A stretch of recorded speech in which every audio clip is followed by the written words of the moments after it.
నాకు ఇక్కడ డౌట్ ఏంటంటే ఒక నెల రోజుల క్రితం జగన్మోహన్ రెడ్డి గారు దీనికి సపోర్ట్ చేశారు, కానీ ఇప్పుడు ఎందుకు జగన్మోహన్ రెడ్డి గారు దీన్ని వ్యతిరేకిస్తున్నారు నాకు అర్థం కావట్లా.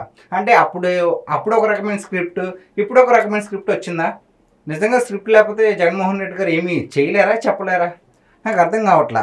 సో ఈ ఒక్క పాయింట్కి జగన్మోహన్ రెడ్డి గారిని వాళ్ళ సీమ ప్రజలే చాలా వరకు అసహ్యించుకుంటున్నారు. ఎందుకంటే నిజంగా ఈ బనకచెర్ల ప్రాజెక్ట్ అయితే రాయలసీమకే కదా ఎక్కువగా ఉపయోగమైంది.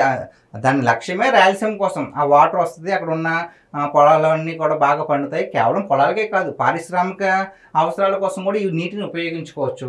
అలాంటిది అంటే ఇది ఎందుకు చెప్తున్నానంటే రాయలసీమ బిడ్డ అని జగన్మోహన్ రెడ్డి ఎప్పుడు చెప్పుకుంటూ ఉంటాడు కదా, మరి ఆ రాయలసీమకి ఉపయోగకరంగా ఒక ప్రాజెక్ట్ వచ్చినప్పుడు దాన్ని ఎందుకు సపోర్ట్ చేయడం లేదు? అంటే తన సీమ కోసం కాకుండా తన వ్యక్తిగత కోసం మాత్రమే ఎప్పుడు రాజకీయాలు చేసుకుంటాడా? ఇప్పటికే వేల కోట్లు తినేసిన ఆరోపణతో ఎప్పుడు ఏదో కేసు పడుతూనే ఉంటుంది.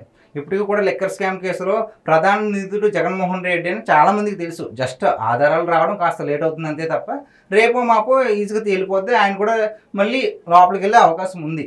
సో మరి ఎలాగో ఒక మంచి ఆలోచన వచ్చినప్పుడు ఒక ముఖ్యమంత్రికి రావచ్చు, లేదంటే ఒక నేతకి రావచ్చు, ఎవరికైనా రావచ్చు.